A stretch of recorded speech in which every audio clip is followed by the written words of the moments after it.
Hey, how you doing? This is John, and welcome to John's Long Box. I'm here with Brandon Smith. How you doing, Brandon? Good. Thanks for having me on your show. Yeah, Brandon, you reached out. It's so dark now. I feel like I'm in like a hostage video. Uh, there we go. That's a little Are better. you? Hey, I have to say the comic's good. Say the code Brandon's word. right over here. He's in the basement with me. No, so you reached out to me on through email, and you you sent me like a digital look at your comic, and I say the same thing with everybody. I said I could look at it, but man, I can't read digital. I'm such an old fart. And you were nice. You sent me this comic. I mean, I'm nobody, Oh, so I felt like really obligated. I was like, oh man, what if I don't like it? Oh man, because contrary to popular belief, I don't want to give bad reviews. But so I was like, let me read this. This guy out of pocket. I'm nobody. He sends me his comic, and I loved it. wow. Okay. I could come on down and talk about this. Now, would it be fair to say, like, because when my wife asked what it was, I said, I said, honey, you'd like it. It's like Stranger Things. A Would little you? bit. Yeah. Yeah. Okay, yeah, It's a retro callback. It has retro inspiration, old sci-fi, old pulp horror, amazing stories, eerie magazine, that kind of thing. right, All of that stuff. yeah. I really dig like to the point where I want to know when the next issue is coming out because he kind of ended at a cliffhanger. So let's start at the beginning. Then I'm getting ahead of myself because I'm pretty excited because this was a nice surprise. No offense to anybody, but usually when people are like, "Will you check out my comic?" I I always say, "Yeah." You know what I mean? Not everybody mails them to me, which is good, and then for it to actually be good on top of everything else. So I was pretty excited. You're not the artist though, right? Oh, No, that's Eric Killius. He's not a professional artist. He's not in the industry, but I think he's oh pretty really? good. Yeah, no, he's just a regular guy. I found him on Facebook, and he's out in Tennessee, and I really liked his samples, and I thought this. And also, he has a great work ethic, so I really wanted to give him a chance, and I Wow, thought he did a great what a job. good find. I mean, Yeah. so is he trying to make it in comics? Yeah, he really is. He's been shopping around his portfolio to Comic Cons and all that stuff, and I think he's had a good response. But he just never had anybody that put money into a project with him, and I think he needed that. So now he's got this book at least, and I feel good that he's got something he can shop around to people. Yeah, yeah. I'm surprised that he's not working for other people. I thought he was somebody that you sought and said, "Would you, do you have time to make my book?" Which is what I did. I went for somebody that I thought was phenomenal, and then waited my turn until he had an opening in his schedule. You know what I mean? But wow, actually, that's a good story. You found somebody, and he's this good. Because uh, let's look at the tell us about the comic. I'm getting excited. I'm talking too much already. Oh, sure. I mean, in terms of style, like I said, it's I'm really inspired by retro callback stuff. Old sci-fi, especially old. I really like old retro sci-fi alien movies and horror movies.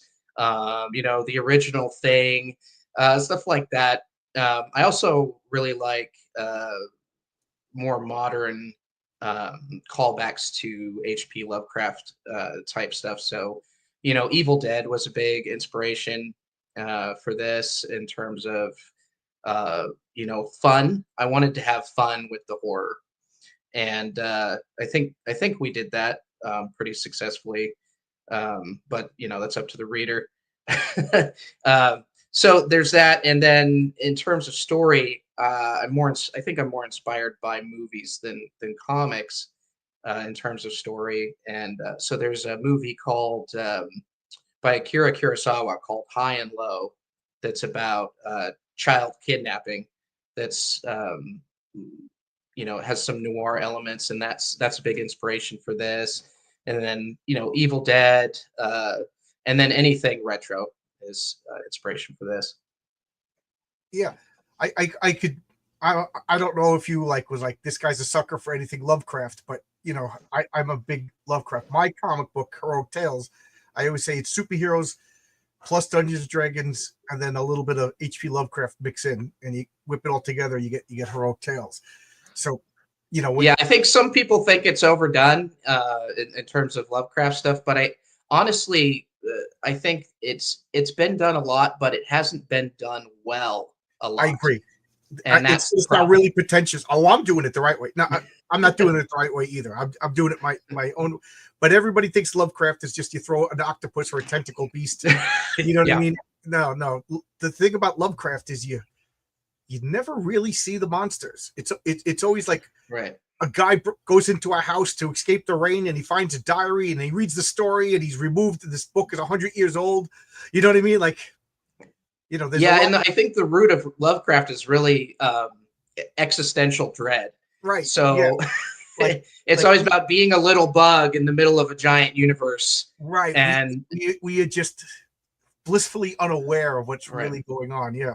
Not, And I wanted to play with that a bit in this story. I always thought it would be interesting to have what if you had a guy that tries to fight back against these otherworldly creatures. What if you had a guy that wages a guerrilla war against the great evil that's out there, and how would that go?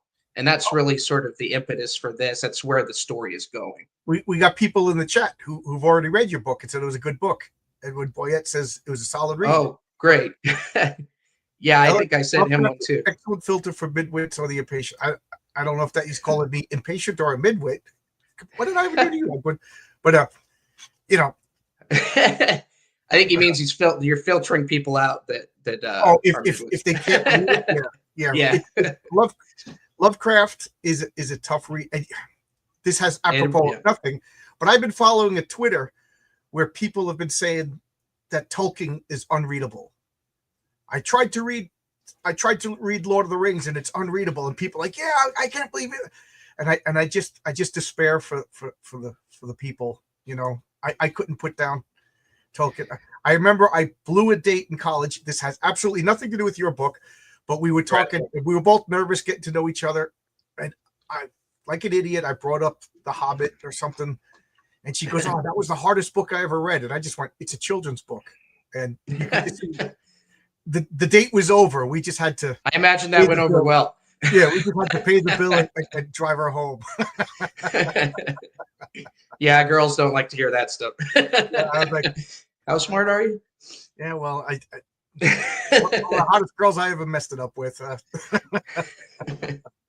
But anyway, yeah, it's tough. I mean, it's tough reading. I think it can be modernized. I hate to use that word, but in terms of the language. But I think the root elements are always going to appeal to people. So that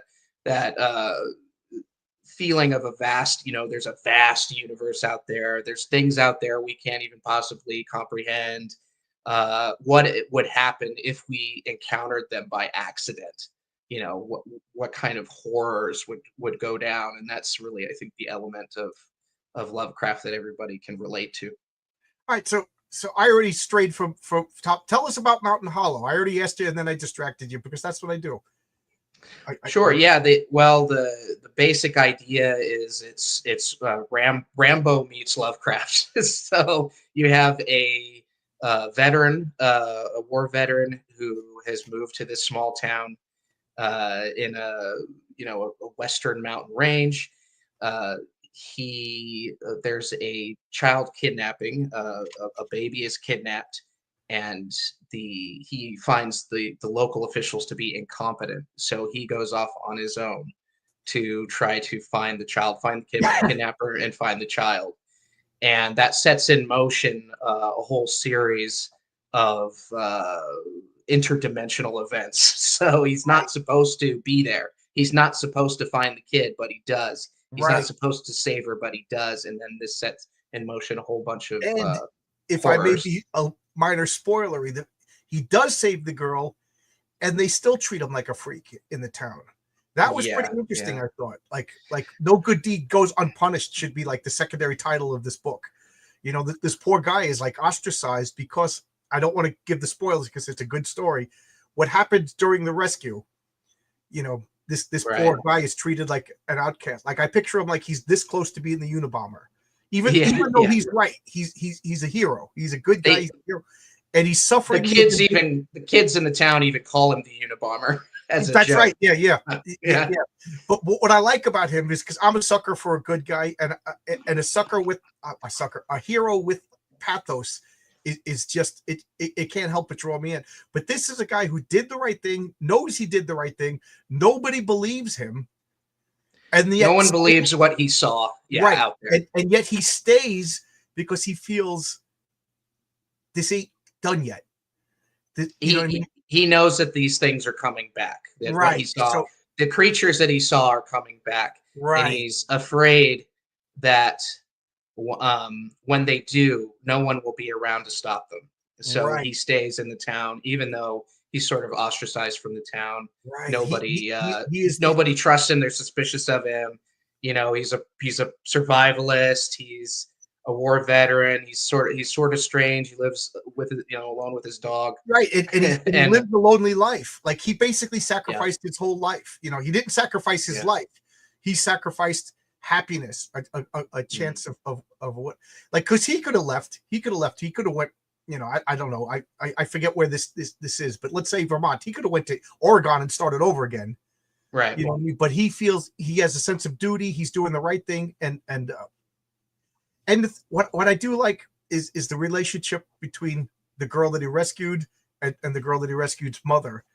It's, you know, she's, and I'm trying not to be spoilery, but she's grateful for him, but at the same time,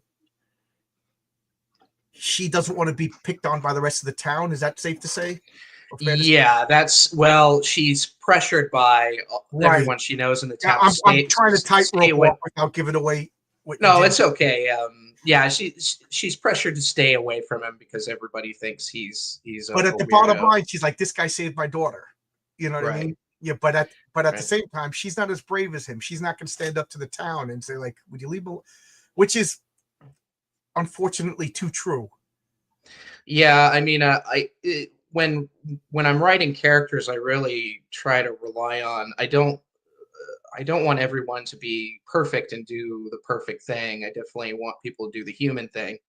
And oftentimes the human thing is to be a bit cowardly. So Uh, she starts out that way, the girl's mother, and it's funny. The way I wrote the girl Abigail and her mom, they're sort of complete opposite personalities. So Abigail is very uh, ostentatious. She's very brave, and she says what she thinks, she's. and I also got to. She's kind of like a mean girl, a little bit, yeah, and I think which you is know a which is I an was odd choice for the person we're supposed to be sympathetic towards. You know, she was rescued by monsters, and then she grows up to be a 12-year-old mean girl. right. Well, and yeah, and I was a little worried about doing that, but put the readers off a little bit on her character, but um, the part of Well, her story arc is that she's going to learn to be well. Number one, she knows about everything with the kidnapping and everything around it sort of rules her life. Um, her mom is a helicopter mom, always protecting her, always keeping her well, kind of can you locked blame away. her? Geez, you know, Yeah, I I and I had then a okay. Go ahead. she's having these dreams. She's having these horrible dreams constantly, and she can barely sleep at night. And well, what we find out is that her and Alan, our main character, are having the same dreams, and these horrible dreams, and the dreams are affecting her emotionally, and she's not able to. She's short with people. She's sometimes she's mean because she just can't handle it. She hates the town. She hates being there. She hates being around, some of the people there, and the dreams are affecting her. So she's starts out as kind of a mean girl. Yeah. Well,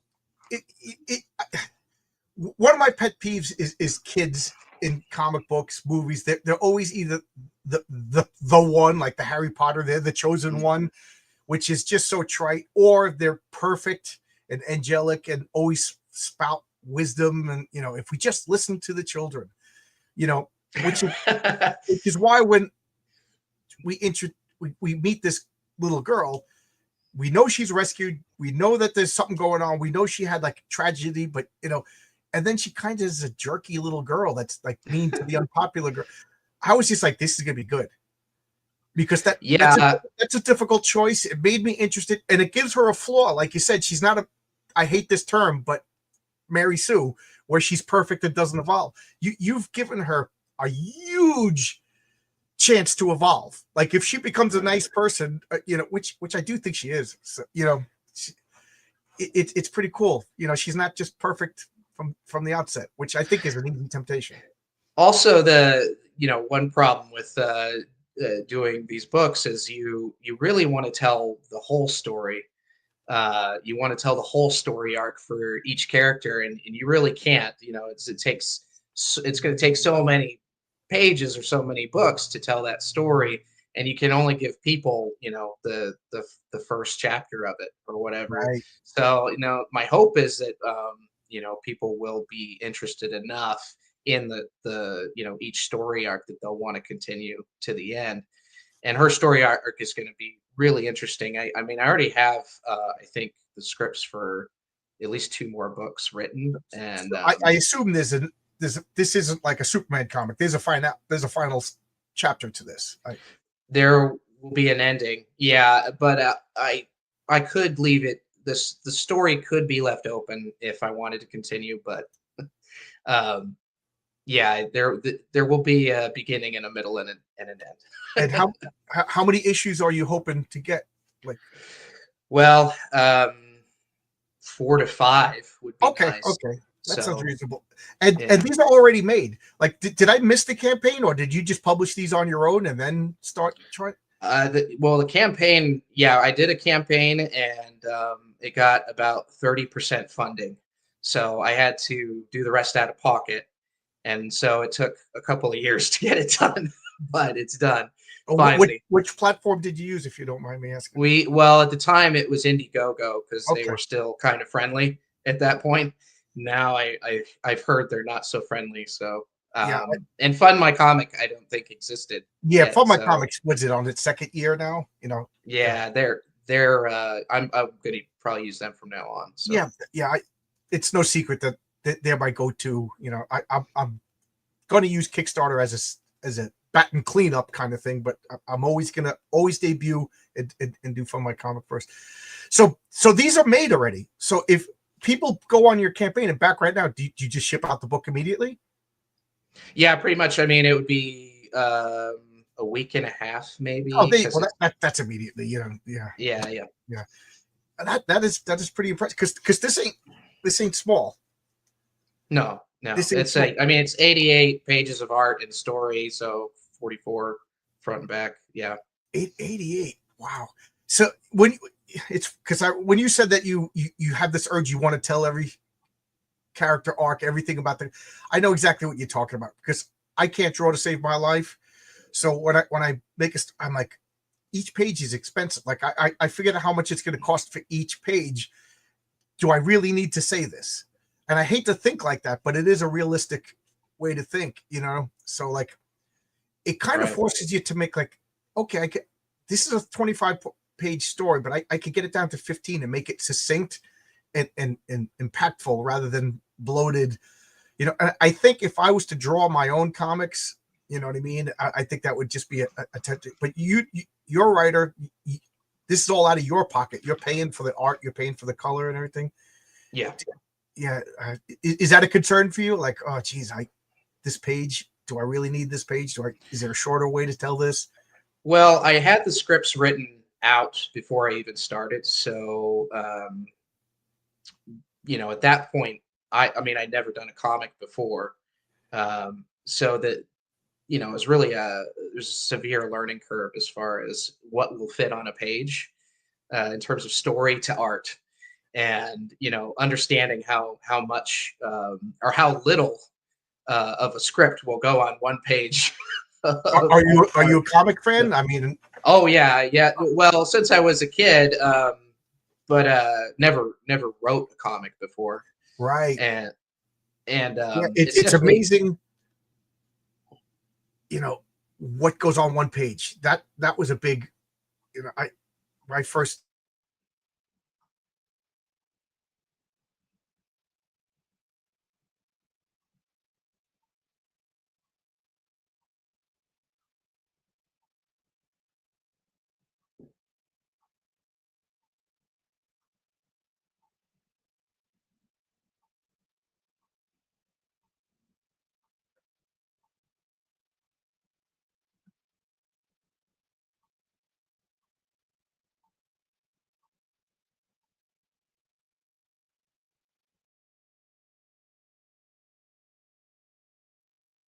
Oh, I lost Brandon. Brandon, are you coming back? My internet went out for a second. I think we're getting a storm here.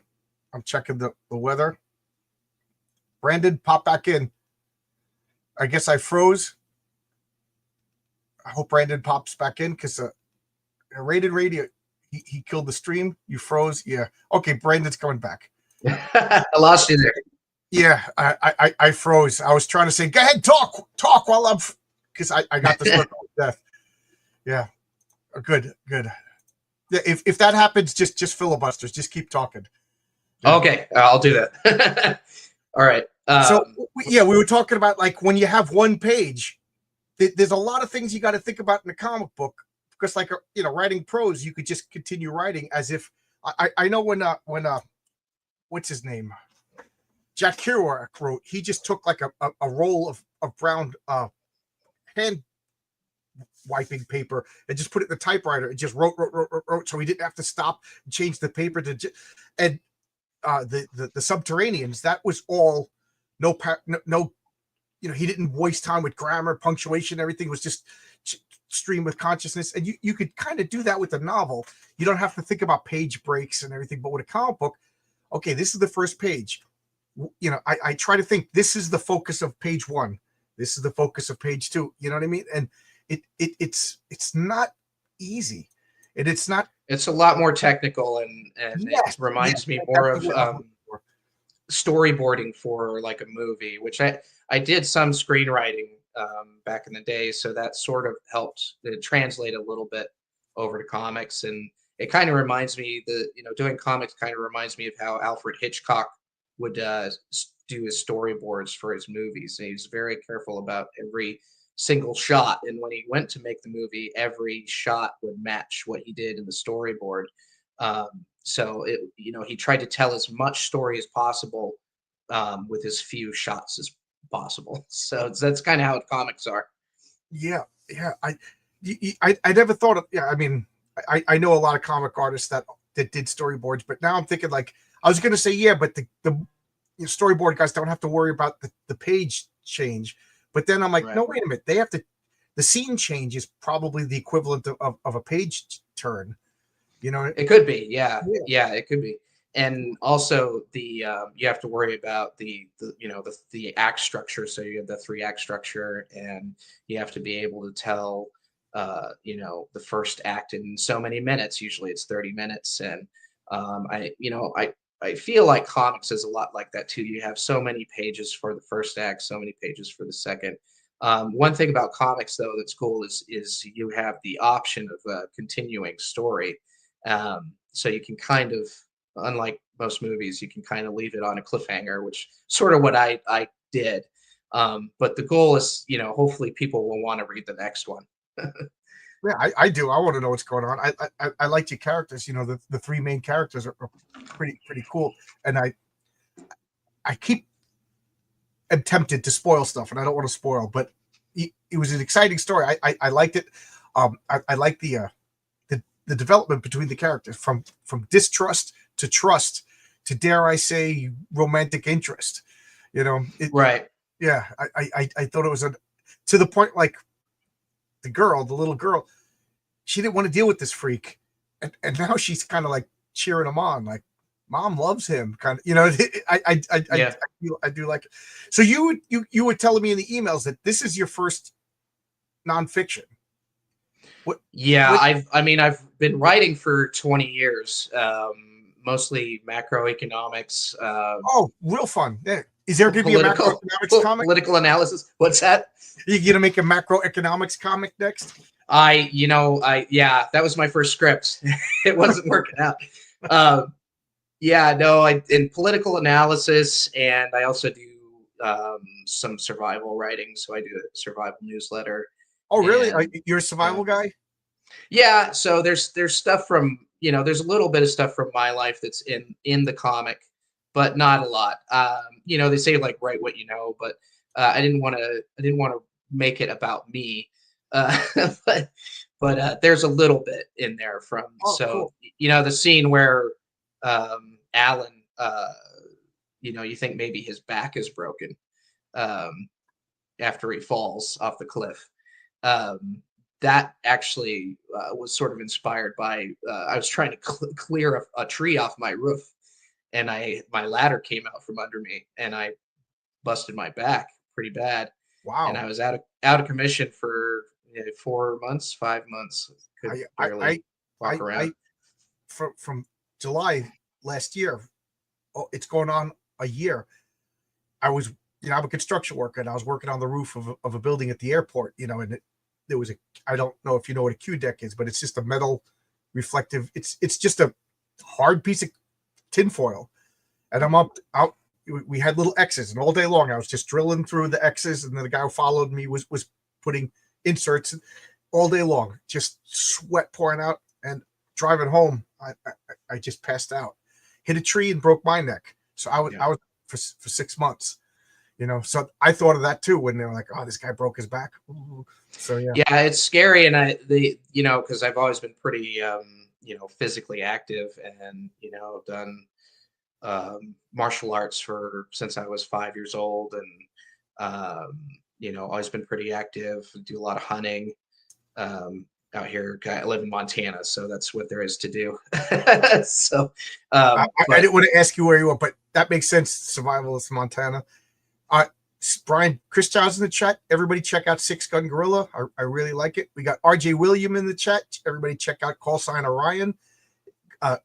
Good book. And did I miss? Did you actually have the back surgery? How did that go? Or did you lose flexibility? did I have back surgery?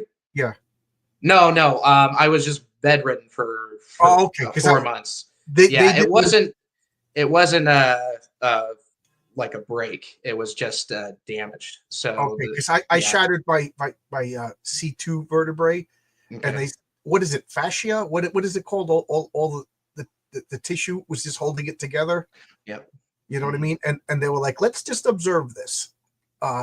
They didn't want to do surgery, and I'm like, I don't want to do surgery, and to the point where I went to a different doctor to, because I got to get checkups every couple of months to see how I'm healing. And this one doctor said, you never broke your neck. I'm like, what do you mean? I was like, go look at the other X-rays. Oh yeah, you did, but it looks good now. So it's surprising if you just don't mess with it, how much it can heal if you just leave it alone. I had this horrible neck brace on for months, Yeah. and then I just didn't do anything. I got fat. I'm still losing the weight, and this has nothing to do with you, comic. Dude must be Batman. Luckily I worked from home, so if I had a normal job like a 9 to 5, I would have been in trouble. Yeah, I'm a construction worker. I couldn't go to work. They Yeah. would call me every month. Are you coming back yet? Not yet. Not yet. Marcus Keller, I was pulled down running a drop bar, fell 10 feet into the street. Yeah. There's a guy that, And it's the worst pain you've ever felt too. when you finally try to get up, it's like, man, it's I never felt pain like that in my life. yeah, my partner 2 weeks ago was walking, we were working overhead, and he just walked down a 6-foot ladder. He was on like the third step, We were working on the ceiling. I was holding, you know, this EMT up like this. He took it from my hand, installed it, and then he was looking at it, and he just walked backwards and fell on the last step. He only fell 1 foot and broke his ankle. Yeah. You know what I mean? Like you know, the strangest. Yeah, you never know. You never know. It's anything can happen, and it could take you out of life for months. And I added that into the comic, that sort of vulnerability, because the main character Alan, he's not used to it. He's a veteran, accomplished combat veteran, and he's not used to being immobile. Right. And then when you find him again, we sort of cut forward to the future. You find him again, he's fine, but that will come back, in future books. That storyline will come back where you sort of see him trying to get better, and worried he's worried he's not going to be able to fight if these things come back. And that's his big injure your back. That's what I tell the apprentices at work. Like, they're jumping off things. It's only 4 feet, dude. I'm like, once you injure your back, it never fully heals. It never fully heals. So I want to ask you about you do survival stuff too. That's I've been doing that for about 20 years. Mostly, just sort of instructional writing and also the philosophy of preparedness and why it's important that even if you don't think anything's going to happen, a crisis event or something like that, why it's still good to have a preparedness mindset and have those things set aside just in case. And it's really it's not really about being a crazy conspiracy theorist. It's just about peace of mind. So I mean, if anyone who has insurance on a car or house, it's the same thing. It's just insurance for an emergency. Yeah. It's funny because I never thought about that stuff. I live in New York. I used to live in New York City for 15 years, and there's always food. So whatever you need, you could just walk down the block and get it. So you never think of it. But then during COVID, I was watching all the restaurants close, and and people get weird, and I was like, we got to get out of here. If things, because we didn't know how long it was going to last. I was like, right. That COVID woke a lot of people up as far as being prepared. I never seen the amount of interest in the stuff I was writing just surged. As soon as COVID hit and that sort of the fear and the hysteria, I think really and then the supply chain breakdown that really scared people. Yeah. And a lot of folks who were sort of, I think, making fun of us a few years ago, they've just suddenly switched over and they're like, oh, that's okay, now I get it. Right. Things do happen. People say nothing ever happens, but things do happen. And if it turns out okay, then good. Yeah, a little bit of paranoia never hurt nobody. Yeah. But I remember that on the news they were like, everybody go home 2 weeks to flatten the curve. And I was like, I'm gonna go and buy as much ammo as I can. That was a good idea. And my wife just started crying. She goes, you're getting crazy. I said, honey, in my life, I've never experienced the government saying you can't go to work. Now, me, fortunately, I had a job. I just can't believe that I was told that I was essential and other people weren't. So I never missed any work. So I drove out Friday night. I went down to Pennsylvania and I bought as much ammo as I could physically carry. And I brought it back to my wife is like, you're crazy, you're paranoid. 2 years later, she's just like, I think you need to go get another case of ammo. She's totally on board. Yep. So we moved out here. I call it the country. And I was just like, we got to get a generator. What do we get? And she goes, oh, good idea. Then we'll have 4 more hours worth of power because we're not going to be able to get gas. So I was like, right. So I got a solar generator, right.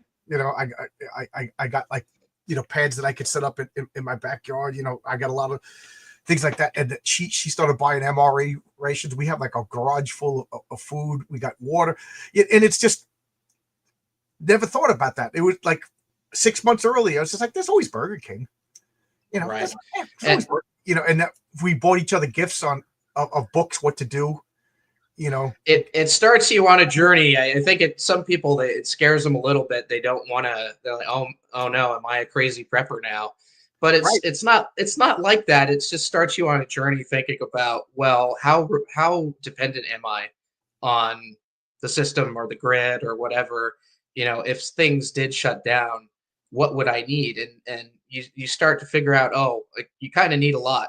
You Yeah. kind of need a lot to get by without those amenities in place. And Right. And so it's funny because I lived in the city where I probably could have been the king of New York with all my ammo and everything. Like now I live out in the country, and the more I'm learning my neighbors, I am vastly undergunned by these guys.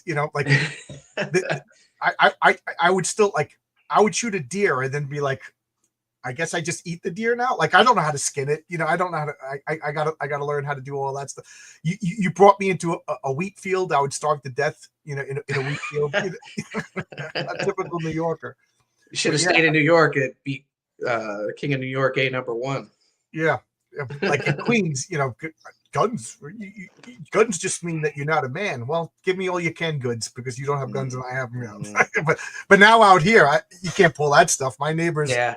Even the old ladies have been shooting for 30 years out here. I was at a barbecue a couple weeks ago, and a little gray-haired old lady is just like, yeah, this is my pistol, is my revolver. This, she's carrying it at a barbecue. I'm like, I know which. That's really how all of Montana is pretty much like that. So everything's rural out here. I think there's in the winter there's only, I think, 600,000 people for the whole state, and it's a massive state. There's a million plus in the summer, but it's super rural. There's way more deer than people out here. Montana is one of the states my wife and I are thinking of when I retire. And don't worry, I won't come in there and vote all the liberal politics and destroy your state. Well, I'll tell you what. One problem is the property market skyrocketed out here because everybody tried to move out here during COVID, just to have some freedom, because nobody was, maybe for the first month people were wearing the masks and doing the thing and distancing and stuff, and then after that everybody got tired of it and they're like, nah, we're not doing that anymore. And there were some city governments who would try to enforce it, but I think most of them got defeated in court and everybody just went on as normal.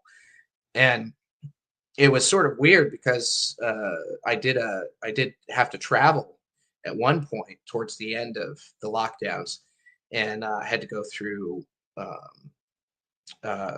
Washington and Oregon through Seattle and Portland, and that was a dystopian nightmare compared to Montana. I was just like, oh geez, this is how everybody's been living the whole time. I couldn't believe it. I remember. Before you move it, when you move, you have to get your house inspected. So I drove to this house. We're still living in Queens, and I got my masks and all this stuff. And I'm like, if this inspector leaves, I'm screwed because I had to leave work early. So I'm like, so I put the mask on and I'm waiting for the house inspector. He opens the door. He just goes, "You think that does anything?" Like that's instead of saying hello. I was like, I felt really stupid, but so we, checked out the house, did everything, and I noticed nobody in the neighborhood. And then like a week later, we moved in, and you can't cook the day you move. The house is filled with boxes, everything. I said, so let's go to the diner. So my wife and I, we drive down to that looks like a nice diner. We pull in, this morning we were in Queens. Everybody, people would yell at us, but my wife and I were walking down the street. People would pull up, put a mask on, I'm like, where's my wife?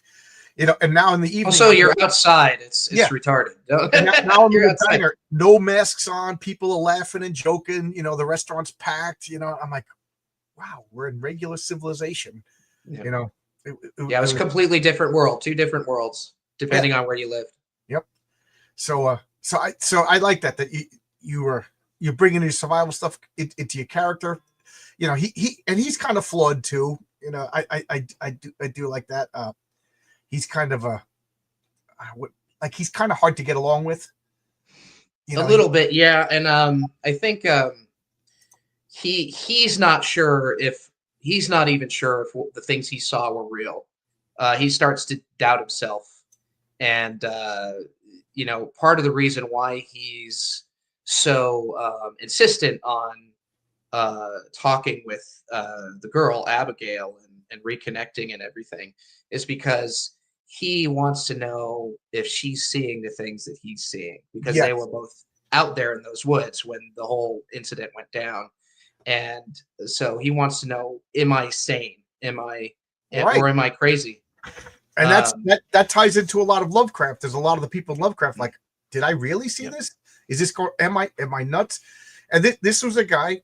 And again, I don't want to spoil what happened during the rescue, but people don't trust him, and he was broken back, lingering in the woods. So maybe he did hallucinate, as far as he's thinking, So I do like that. There's it's like three damaged people kind of helping each other out, Right. And then there's the whole side story. I don't know what you thought of that, but the side story with Detective Warner, the detective in the Droitwich City, the city that Alan has to go to briefly in the comic. There's that whole side story of the cartel taking over the building, and it's funny because there's elements of it is sort of inspired by real life events, but when I wrote it, some of the stuff like the Colorado thing with the cartel taking over the apartment building, that hadn't happened yet.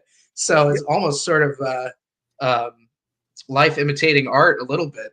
Right. But, I was surprised by this. I'm like, yeah, this is like too real. Yeah, yeah. Monsters. And it made me think, there's human monsters too. Not just yeah.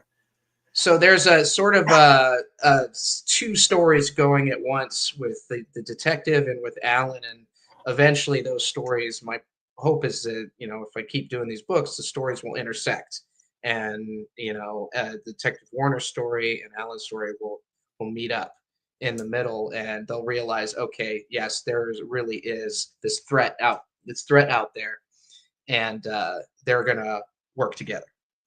So yeah. I is it okay if I play you trailer? Sure. Okay. All right. So let me make this big, and let me hit that.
Cool.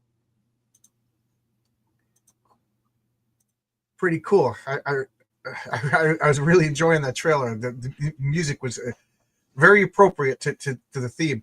My favorite part of this book is the characters, the characterization. If you don't have interesting, engaging characters, doesn't matter what your story is. And your three main characters, I really liked, and I really liked their interaction. I like that none of them are perfect. they're kind of unlikable but likable at the same time, which makes them realistic. It was, and again, I was really stressed out when I got the book. I'm like, this is, I was honestly ready for a bad review. I've never done a comic before, so my expectations were not high. I really didn't know if anyone would like this or not. I really like it. Are you familiar with Dime Store Detective by John Dexter? I've heard of it. Yes. Yeah. I would say that you two are on a similar path. His book is like firmly real world with like a Lovecraftian touch. Jumps back and forth the time, but then there's gangsters and everything. But I'm not saying you're ripping each other off. It's it's like saying you both have superhero books. But I rave about his book. And your book is the same feel. So I'm this all worked out. I'm so glad you sent me a copy of the book. I feel like I owe you $10 because you know what I mean. I enjoyed it so much, and I can't wait to. I hope I get you some sales for everything. Right. I mean, it really. Did you lose me?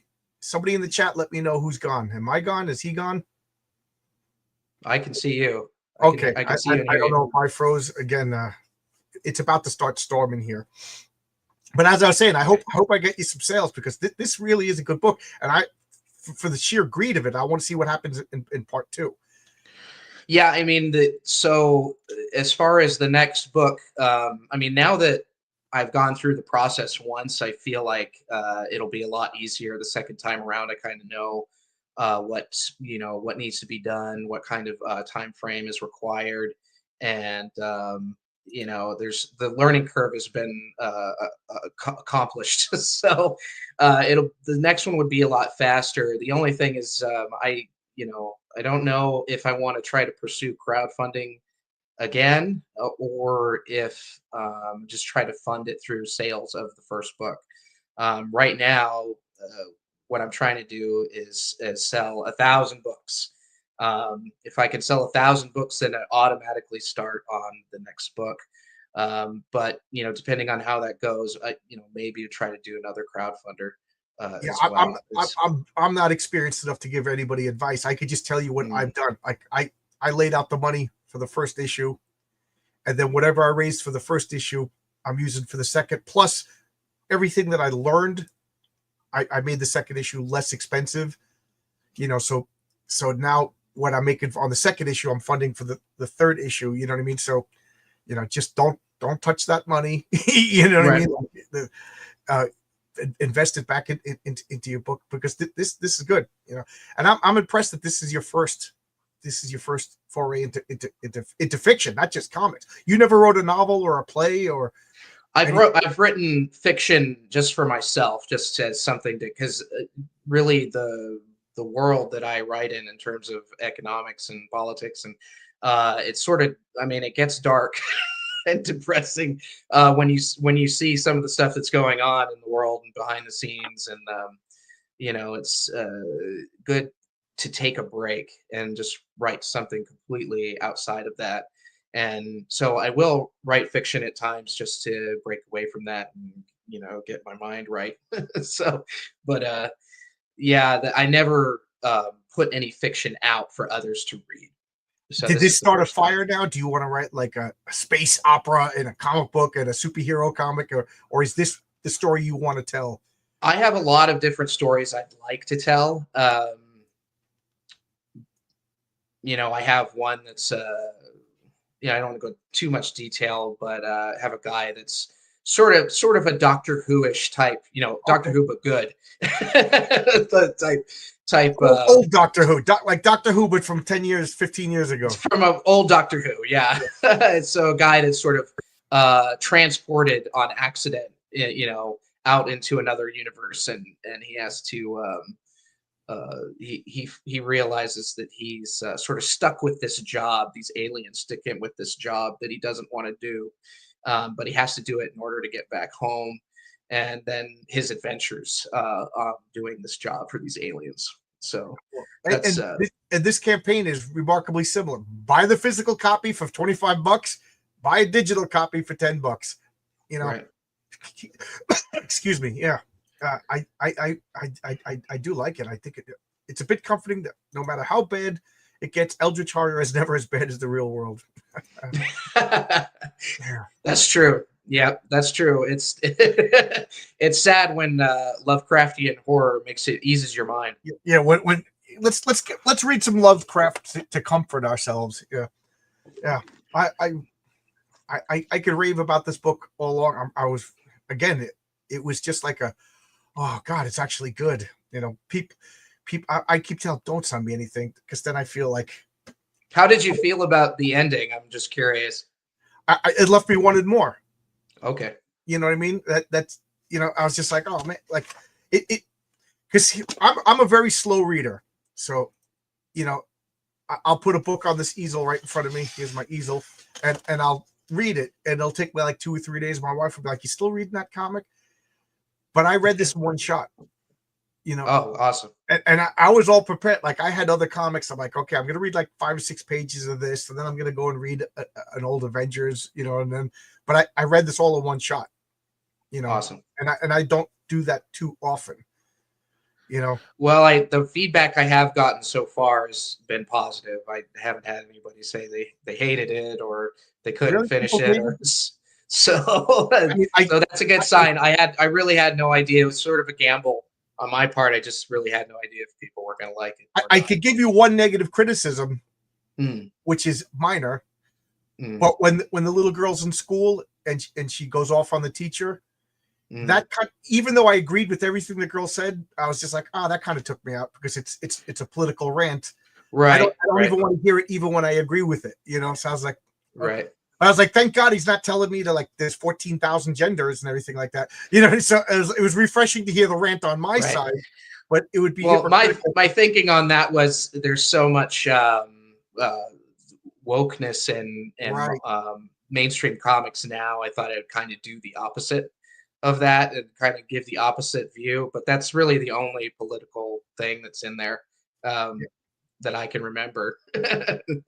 Like again, that's minor. That's like one page in the book, but it stopped me and it made me remember. Oh yeah, I'm reading something because like I don't want politics. I don't want preaching even when it's my side. And again, I don't want to focus on that because I don't want to change. I don't want to scare anybody away. But nothing is perfect. I hear criticism about my comics all the time, and I yeah, you're right. But that's my only criticism. I really liked it. The character interaction was the best.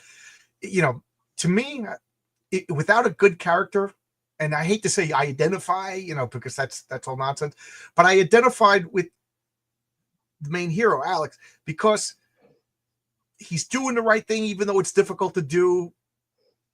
He's kind of gruff, and that kind of stuff I liked, because if everybody accepted him, accepted it as a hero, it would be too easy.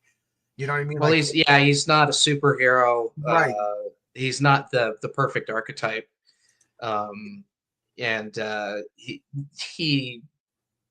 But he's willing to sacrifice a lot to do the right thing.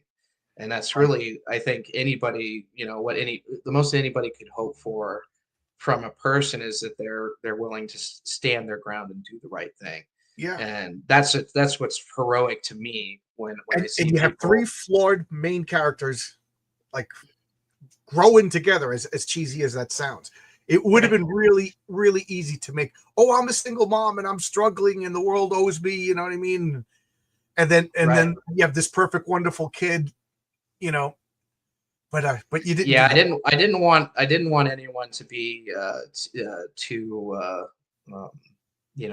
two-dimensional and paper thin, and everybody has their issues, but when bad things happen, they do the right thing.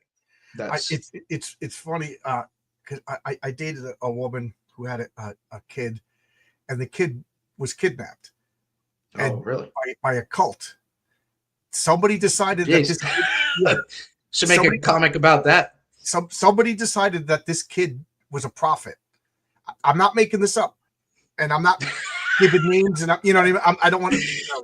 But you can look it up. You can look it up in the newspaper, and they recorded the kid, and the way the kid was playing, like nothing dirty, like they didn't do anything. They just watched the kid playing and interpreted.